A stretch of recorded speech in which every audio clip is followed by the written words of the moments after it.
जय श्री राम। प्रिय मित्र, भगवान भोलेनाथ के भाव को प्राप्त करने के लिए श्री राम आधार शांति केंद्र से जुड़ जाएं, जहां से आप वे सभी भाव प्राप्त कर सकते हैं जिसके बस में भगवान खुद रहते हैं। यह आपके मित्र का निजी अनुभव है। जय श्री राम।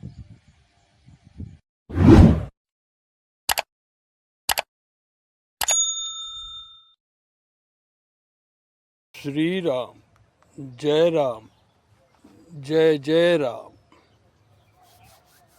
प्रिय मित्र, प्रभु श्री राम जी का आशीर्वाद धरती के प्रत्येक मित्रों को प्राप्त हो जाए। आज शुक्रवार का दिन है, 21 फरवरी 2025। फाल्गुन मास के कृष्ण पक्ष की 9वीं तिथि है। मित्र, आज अष्टमी और नवमी दोनों है। मित्र, 8 और 9, अष्टमी और नवमी, इन दोनों अंकों का उपयोग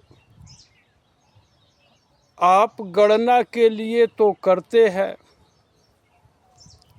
तो क्या यह 8 और 9, यह दोनों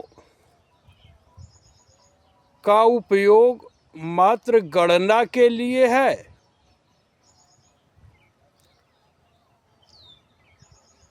तो नहीं, इनका भक्ति से भी कुछ संबंध है। जी हाँ, इन 8 और 9 का वास्तविक रूप कि कुछ इस प्रकार से है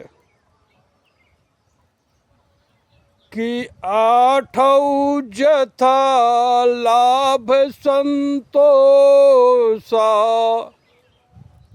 सपने हूँ नहीं देखहीं पर दोषा।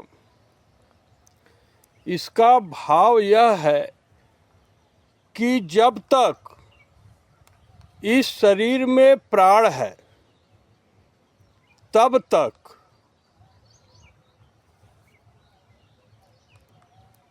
जिसको लोग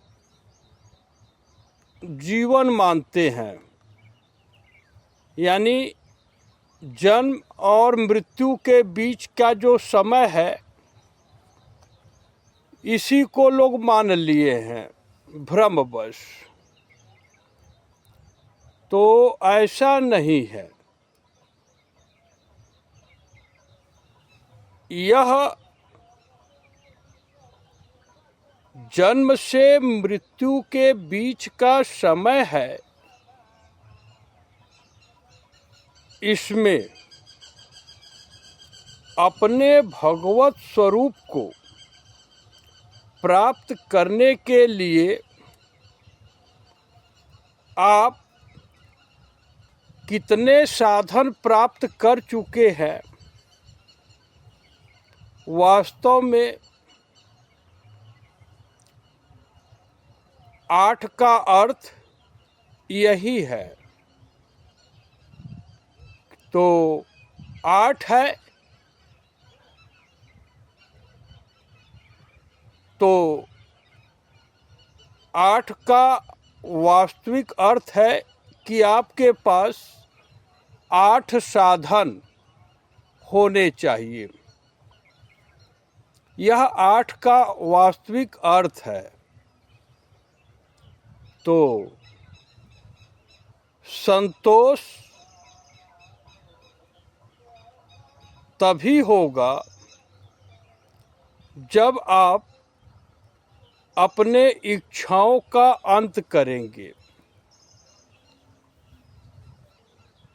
तो भक्ति के सातों तत्व इस 8 के अंदर हैं, जो कि इसी वीडियो के माध्यम के साथ डिस्क्रिप्शन सेक्शन में डाल देंगे। और 9वीं भक्ति है कि नवम सरल सब सन छल हीना, मम भरोस ही हरस न दीना। तो 9वीं भक्ति 9 का अर्थ है कि मात्र अपने आत्मा राम का ही भरोसा हो और किसी भी जीव से छल कपट का संबंध न हो। आपका यह मित्र अब जीव नहीं रहा, तो क्या हो गया कि यह मन बुद्धि एवं शरीर प्रभु श्री राम जी का सेवक हो गया। यह बात अवश्य प्रकट हो रही है, लेकिन इसको कोई माने, इसकी आवश्यकता नहीं रही। बस इस माध्यम से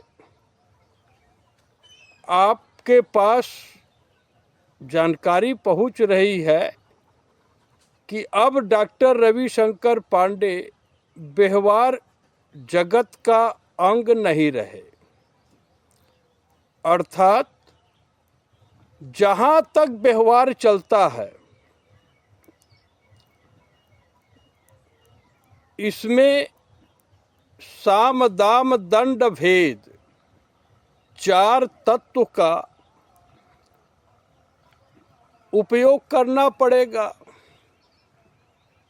जो अब की अवस्था में इस भाव का अंग रहा ही नहीं।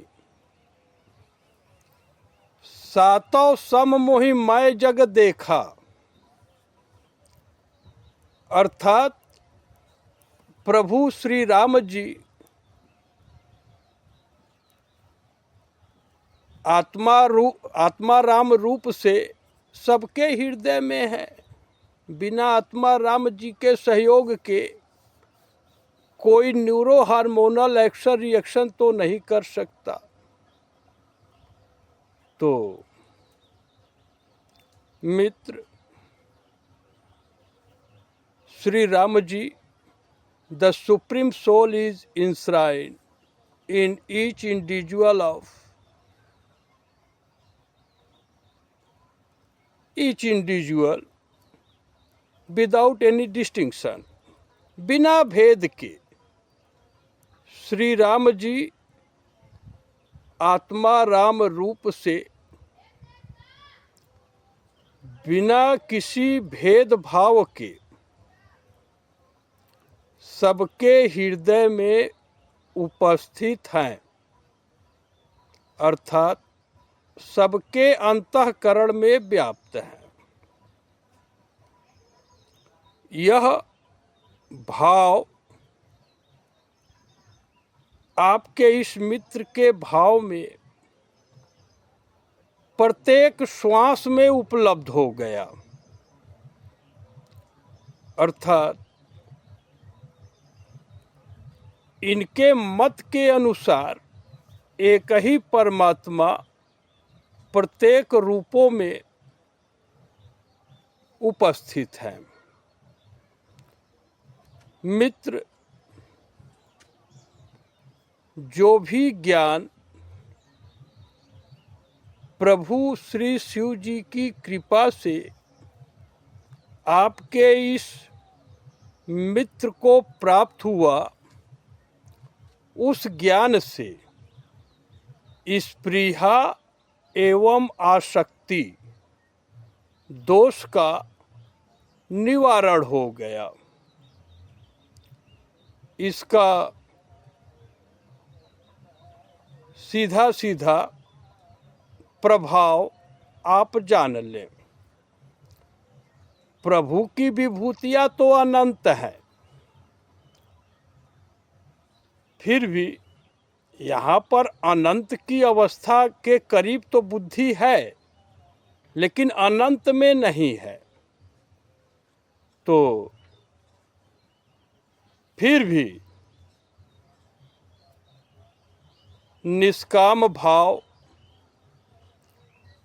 इंद्रिय निग्रह, अस्तेय परिग्रह, धीरज, क्षमा, ब्रह्मचर्य, सत्य, संतोष, वैराग्य, योग, अनेकों विभूतियां आपके मित्र की सेवा कर रही हैं। और सरल बात यह है कि आपके इस मित्र को किसी तत्व का सेवा नहीं चाहिए। रविशंकर को अब इस जगत में कोई सेवा नहीं चाहिए, ना तो किसी रूप से कुछ कहना रहा और ना ही किसी संप्रदाय के विचारों को सुनना रहा।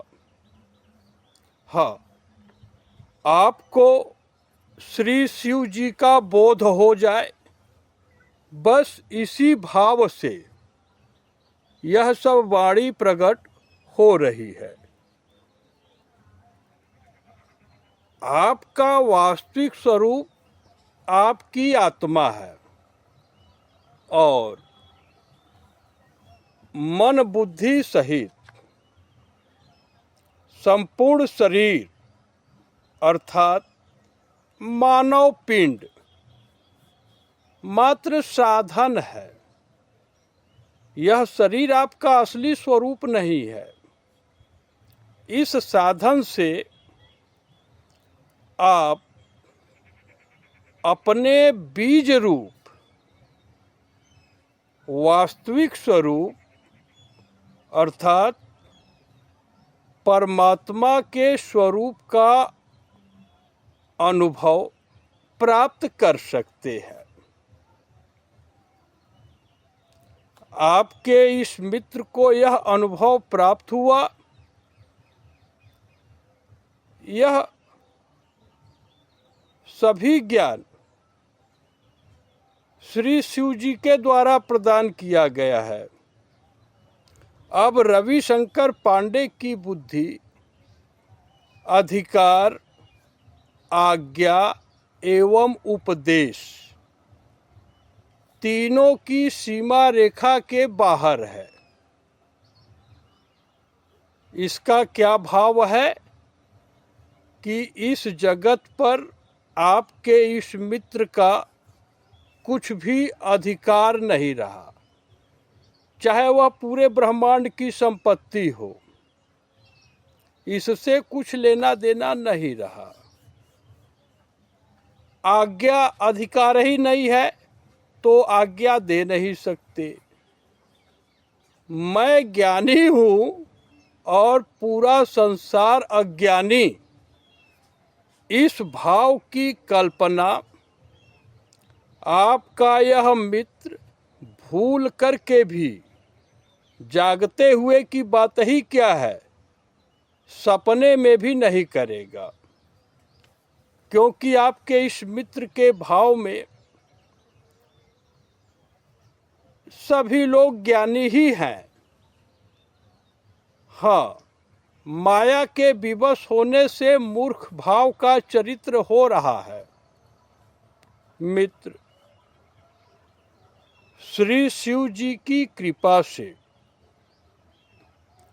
आपके इस मित्र का मन बुद्धि सहित संपूर्ण शरीर ही आपके आत्मा राम अर्थात परमात्मा श्री राम जी के कमलवत चरणों में अस्थायी रूप से स्थिर हो चुकी है। प्रभु के दोनों चरणों में 24 + 24 48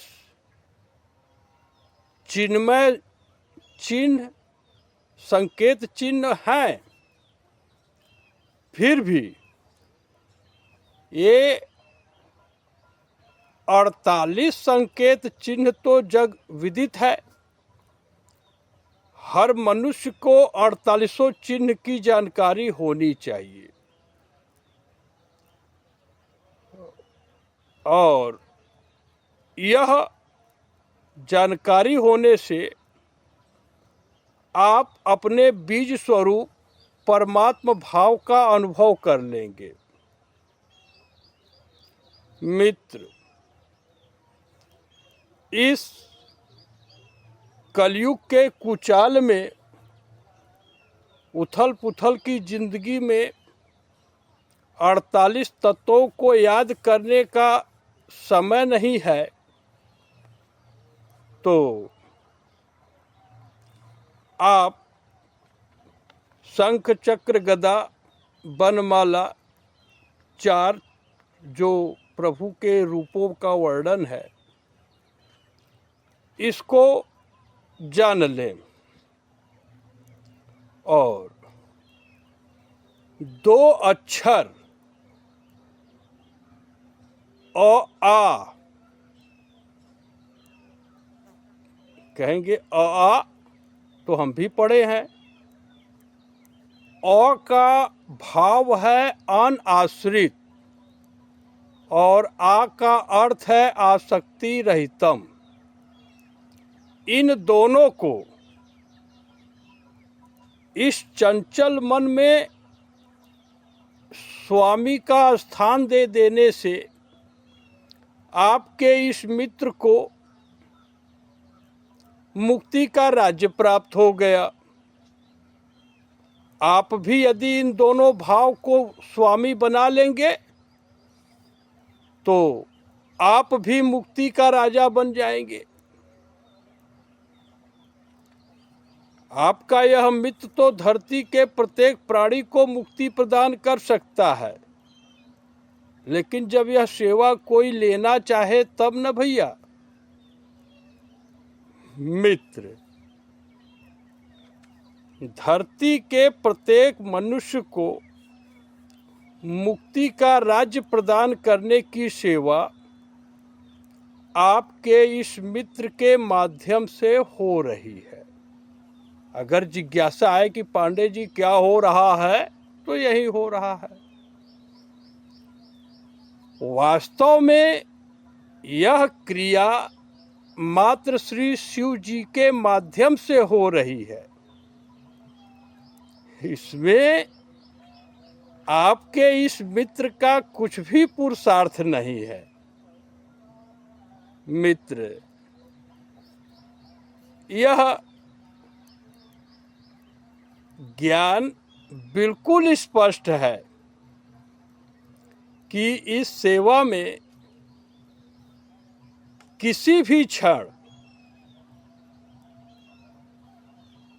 क्षय यानी जिस आनंद में कमी हो जाए, क्षय को प्राप्त न होने वाला अक्षया आनंद ही मात्र अवशेष रूप से बचा है। अर्थात आपका यह मित्र अक्षय आनंद की अवस्था में स्थिर है। इस चरित्र का प्रकृति के सुख दुख से किसी काल में सर्ग से लेकर प्रलय तक क्षय हो ही नहीं सकता।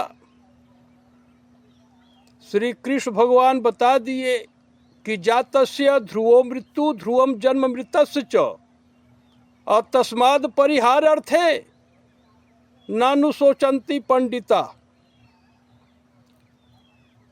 या ना त्वं शोचितुम अर्हसि। अर्जुन जी को बताए थे आपके मित्र भगवान की यह बात मान लिया कि जिनका जन्म हुआ है उनकी मृत्यु निश्चित है, और जो मर गए अनन्य भाव को नहीं प्राप्त कर सके उनका जन्म भी निश्चित है। अर्थात जो लोग धरती पर उपस्थित हैं और जो नहीं रहे, यह दोनों अशोचनीय हैं। विद्वान लोग इन दोनों के बारे में नहीं सोचते। तो मित्र, विद्वान का जो वास्तविक परिभाषा है, इसमें सेवक भाव के अलावा आप कामना के वशीभूत होकर कोई भी चरित्र करे, आपको विद्वान के कैटेगरी में नहीं रखा जा सकता। क्यों? क्योंकि ये पांचों गगन समीर अनल जल धरनी, आकाश हवा अग्नि जल और धरती, ये स्वभाव से ही जड़वत है। इनमें आसक्त होने से मात्र अधोगति ही प्राप्त होगी।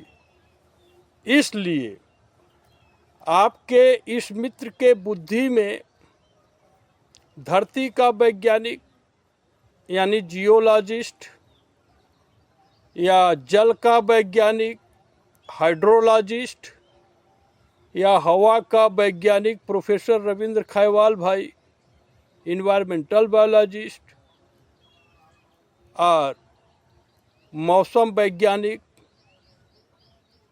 मेटियोरोलॉजिस्ट या स्पेस साइंटिस्ट, या जो भी साइंस एंड टेक्नोलॉजी की थ्योरी है जिसमें लोग लिप्त हैं, चाहे वह आइंस्टाइन जी की हो, चाहे डार्विन जी का हो या न्यूटन जी का हो, ये सब अहंकार के कैटेगरी में ही है। इनका भक्ति से कुछ भी संबंध नहीं है।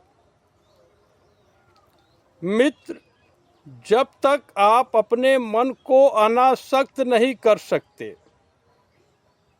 तब तक लिप्त होने से आपको आत्म अनुभव हो ही नहीं सकता। श्रीमद् भगवद गीता जी के 3 अध्याय के 18वें श्लोक में प्रभु स्पष्ट कर चुके हैं। बस दिव्य शोध का निष्कर्ष यह है कि किसी भी जीव को वास्तविक मनुष्य का जीवन जीने के लिए मनसा वाचा कर्मणा अपने पिताजी के अनुकूल आचरण करना शुरू कर दे, तभी आप शुरू कर सकते हैं। इसके नीचे मात्र पशु और राक्षस का ही जीवन है। तो इसमें लिप्त होने से मात्र आप अधोगति को ही प्राप्त होंगे। मित्र, रविशंकर क्या कर सकते हैं? इस आनंद का प्रकृति के सुख दुख से रविशंकर का कुछ संबंध ही नहीं है।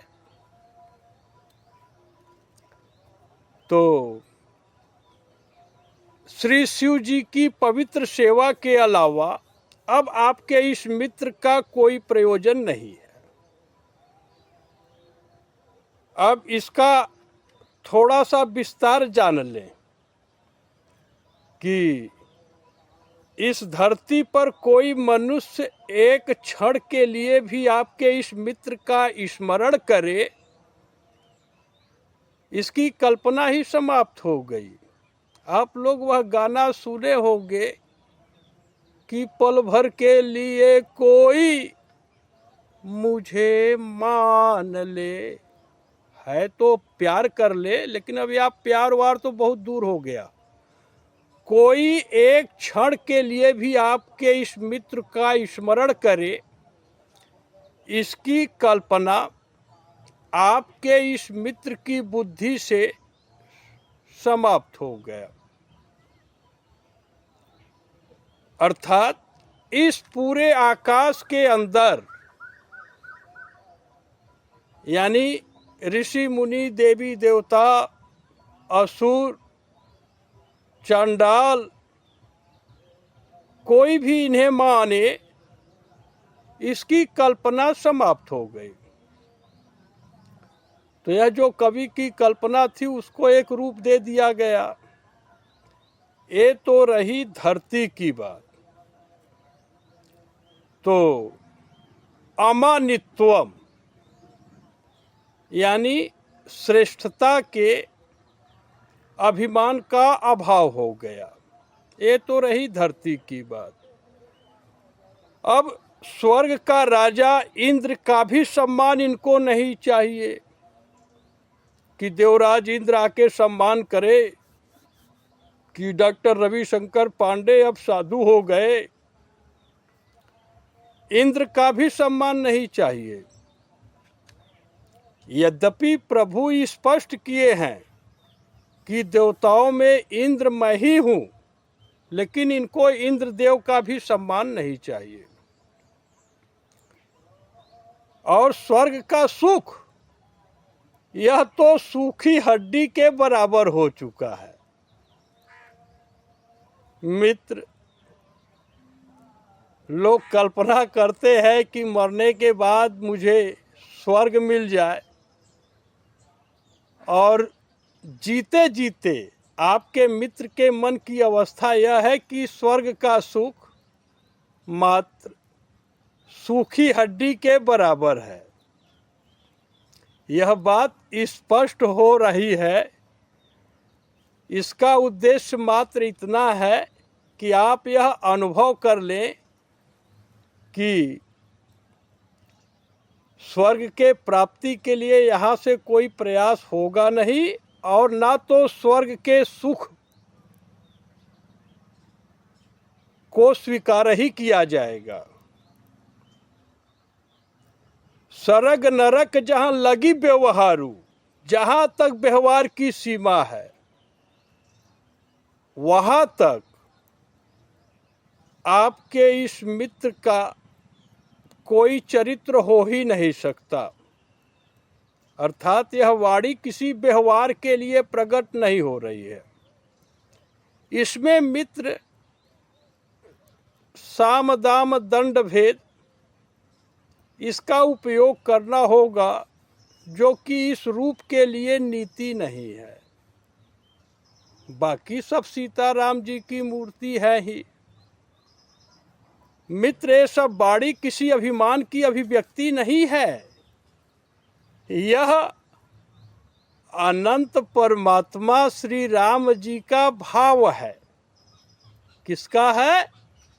श्री राम जी का। यह रविशंकर का अपना नहीं है भाई, इसका ध्यान रखिएगा। यदि आपको यह भाव अच्छी न लगे तो इसकी शिकायत आप श्री शिव जी से करिए, क्योंकि शिव जी ऐसा बना दिए हैं। मित्र, इसी भाव को प्राप्त कर लेना इस ब्रह्मांड के सभी जीवों का लक्ष्य है। फिर भी पूरे ब्रह्मांड में एकमात्र मनुष्य का ही ऐसा शरीर है जो इस लक्ष्य को प्राप्त करने के लिए प्रभु श्री कृष्ण भगवान के द्वारा परम स्वतंत्रता प्रदान किया गया है, बाकी किसी शरीर को नहीं। और श्रीमद् भगवत गीता जी के 18वें अध्याय के 15वें श्लोक की समीक्षा कोई भी जीव कर सकता है। तो मित्र, आप कभी स्वतंत्र यानी स्वाधीन अवस्था में आएंगे तो मात्र आप अपने आत्मस्वरूप का अनुभव करके ही हो सकते हैं। मनुष्य योनि के अलावा शेष सभी ऋषि मुनि हो, देवी देवता हो या असुर चांडाल हो, सभी भोग योनियां हैं। और इनमें रहकर यह उपासना और भोग विलास से अपने मन को मुक्त नहीं कर सकते। हाँ, ऋषियों में भी सर्वश्रेष्ठ अवस्था ब्रह्मर्षियों की होती है और इसी अवस्था में यह ज्ञान स्पष्ट हो जाता है कि मैं जीव रूप से वास्तव में परमात्मा का ही सनातन अंश हूँ। स्पृहा एवं आसक्ति, इन दोनों दोषों के कारण अनेकों योनियों में भटक रहा हूँ। यह तो अनुभव कोई जीव मात्र ब्रह्म ऋषि की अवस्था में ही प्राप्त कर सकता है। आपके इस मित्र का निजी अनुभव है, अर्थात आपके इस मित्र की बुद्धि ब्रह्म ऋषि की अवस्था का अनुभव कर चुकी है। मित्र, यह अनुभव होते ही इन दोनों दोषों का परित्याग तुरंत हो जाता है। जब अनुभव में आ गया कि ये दोनों दोष है, तो कौन इसको धारण करना चाहेगा? बाबू राम जियावन सिंह भैया, इसके बाद माया जितना भी लालच दिखाए, मन विचलित हो ही नहीं सकता। यह आपके मित्र का निजी अनुभव है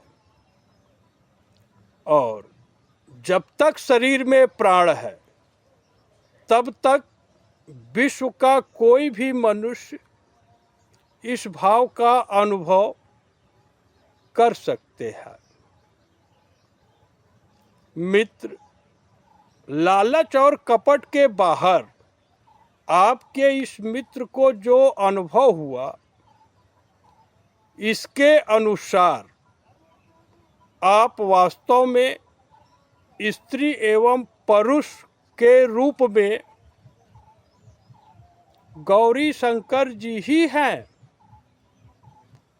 अर्थात धरती पर जितनी नारियां हैं, पाकिस्तान की जितनी मुस्लिम माताएं बहनें बेटियां हैं, गजाला जैदी जी, सभी गौरी जी की मूर्ति ही है। तो कहेंगे अरे सब तो मुर्गा और बकरा खाती है, कैसे गौरी जी की मूर्ति हो गई? तो इस बात को मात्र 10 मिनट के अंदर प्रमाणित कर दिया जाएगा और पाकिस्तान की भी सभी देवियां इसको स्वीकार कर लेंगी।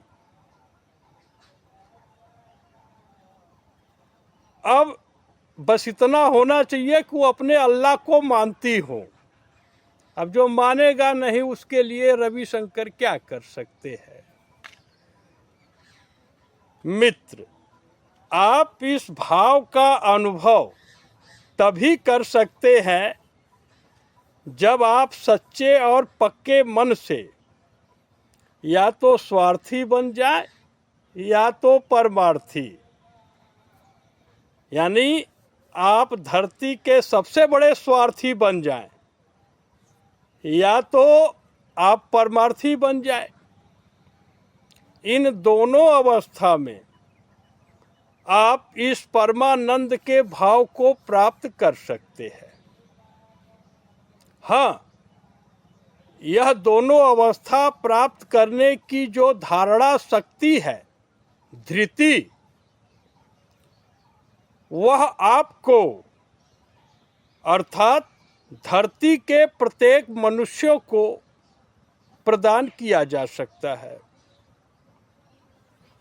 यह पूरे विश्व के लिए दिव्य अवसर है। बस दृढ़ संकल्प करना आपका कार्य है। आपका यह मित्र तो चूंकि अधिकार, आज्ञा और उपदेश के बाहर है, तो प्रस्ताव तो नहीं दे सकता, क्योंकि प्रस्ताव देंगे तो अधिकार का मिलावट हो जाएगा। लेकिन जो भाव है वह स्पष्ट है।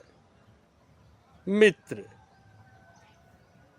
प्रभु श्री शिव जी की प्रेरणा से मार्गदर्शन अवश्य प्रदान किया जा सकता है, लेकिन जब धरती पर कोई मनुष्य अपने बुद्धि को छल कपट से मुक्त करने का दृढ़ संकल्प करेगा तभी न। मित्र, छल कपट का परित्याग करके इस भाव को अपनी धारणा में स्थिर कर ले कि मन, वाणी एवं कर्म से श्री राम जी के चरणों में दृढ़ अनुराग हो जाना, यही सबसे बड़ा जीव का स्वार्थ है। कि शिव जी प्रमाणित किए हैं कि स्वार्थ साचू अजीव को हुए हा, मन क्रम बचन राम पद नेहा। तो मित्र, यह उपदेश भी कैसे देंगे यदि आप इस सृष्टि में किसी से आशा का एक कच्चा धागा भी जोड़ ले और प्रभु श्री लक्ष्मण जी का यह दिव्य उपदेश भी जनमानस को प्रदान कर दे, ये दोनों एक साथ संभव ही नहीं है।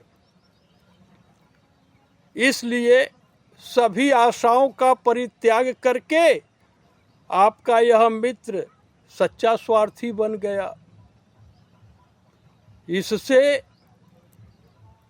परमानंद प्राप्त हो गया। मित्र,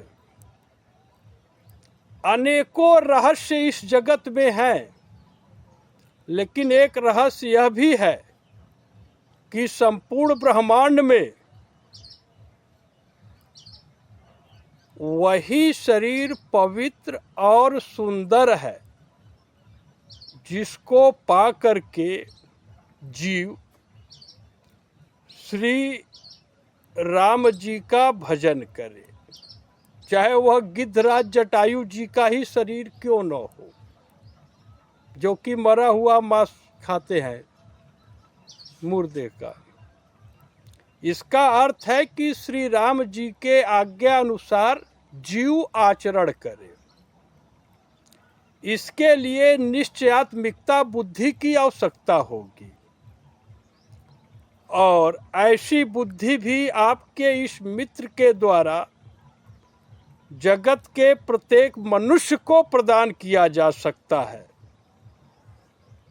मित्र, आपके इस मित्र का जो भाव है वह यह है कि सोई पावन सोई सुभग शरीरा, जो तनु पाई भजिए रघुबीरा। मित्र, इस दिव्य कर्म में अविद्या जनित अहंकार, अभिमान, आक्रोश, आसक्ति, स्वार्थ, मोह माया, ममता एवं कुटिलता आदि दुर्भावनाओं का किसी एक श्वास में भी स्थान हो ही नहीं सकता। अर्थात इन सब विचारों से यह बुद्धि मुक्त हो चुकी है। मित्र, धरती के प्रत्येक मनुष्य बिल्कुल निसंकोच एवं निडर रहे। यहाँ से किसी भी जीव का अनहित होने का कोई प्रश्न ही नहीं रहा, सबका कल्याण होगा। इसलिए यह सभी वाणी जो आप दर्शन कर रहे हैं, ये सभी दिव्य है और ये दिव्य भाव श्री शिव जी के है। आप मात्र परम श्रद्धा के साथ इस भाव का आत्मसात कर लीजिएगा और यदि आप निर्मल भाव से यानी अटल भाव से परम श्रद्धा का सहयोग ले लेंगे तो इस वीडियो के माध्यम से आप अनुभव कर लेंगे कि आप वास्तव में परमात्मा की मूर्ति ही हैं। यह आपके इस मित्र का विश्वास है और यही वास्तविक परमार्थ है कि सखा सखा परम परमार्थ येहू अमन क्रम बचन राम पद देहू। अर्थात कि मन वाणी एवं कर्म से अनाश्रित और आसक्ति रहितम परमात्मा का सेवक हो जाना ही परम परमार्थ है। मित्र, एक ही परमात्मा ही इस सृष्टि के संचालन करने वाले हैं और अखिल विश्व यह मोरि उपाया, यह संपूर्ण विश्व ही एक ही परमात्मा से उत्पन्न है और सब पर मोरी बराबर दाया। और प्रभु की दया प्रत्येक मनुष्यों पर प्रत्येक क्षण बराबर रहती है। So, having firm affection in the lotus feet of Sri Ramji, that is the only one ultimate purpose of this human birth and life. मित्र, इसी को वास्तविक जय, विजय या परम कल्याण कहते हैं। यह आपके अपने मित्र डॉक्टर रविशंकर पांडे का निजी एवं अकाट्य अनुभव है, शाश्वत, और यह बोधमय है। मित्र, आप अपने भाव को मात्र सेवक बना लें, कल्याण अवश्य होगा। आप अपने मन को सेवक बना लें, बस सेवक के भाव में मित्र राग, रोष, ईर्ष्या, मद और मोह, इन सब का कोई स्थान किसी एक श्वास में नहीं होता। यह माता सुमित्रा जी की वाणी है कि राग रोष ईर्ष्या मद मोहू अजनी सपने हुई न के बस होहू। अर्थात इन पांचों के बस में यदि आपकी बुद्धि सपने में भी चली जाए तो आप कुछ भी कर सकते हैं, लेकिन श्री राम जी की सेवकाई नहीं कर सकते। अब यह वाणी अनिर्वचनीय है, यानी इसको वाणी के माध्यम से कैसे प्रकट करेंगे? तमाम प्रकार के पॉलीग्राफ टेस्ट है, आर्टिफिशियल इंटेलिजेंस है, वो तो पकड़ लेगा, तो कोई बात नहीं। इस सृष्टि के सभी विधानों को खुला हुआ अवसर है। राग रोष ईर्षा मद मोह से आपके इस मित्र की बुद्धि मुक्त हो गई। और हाँ, इतना अवश्य है कि जो धरती पर प्रचलन है अभी, कोई भी संप्रदाय हो, कोई भी कॉन्स्टिट्यूशन हो, किसी भी देश का, उसमें परमात्मा आधार ही नहीं है। क्योंकि श्री शिव जी का आधार यदि बुद्धि को मिल जाए तो कोई मनुष्य टीका टिप्पणी क्या करेगा। श्री रामचरितमानस या श्रीमद् भगवत गीता पर एक शब्द की टिप्पणी करना भी है, इसकी कल्पना भी नहीं कर सकता। विगत 14 वर्ष का, अभी तो 15वां चल गया, लेकिन प्रभु को वनवास 14 वर्ष का हुआ था, तो अपने आप को बढ़ाएंगे नहीं। वनवास तो पता नहीं कितने कल्पों से रविशंकर का चल रहा था, लेकिन 2010 में शादी के लिए चले थे, तो 10 से 14 2024, अभी 25 हो गया। तो ये सब वनवास का शोध निष्कर्ष है, और इसको धारण करके धरती का प्रत्येक मनुष्य परमानंद को प्राप्त कर सकता है। सबका परम कल्याण हो। जय श्री राम। हर हर महादेव।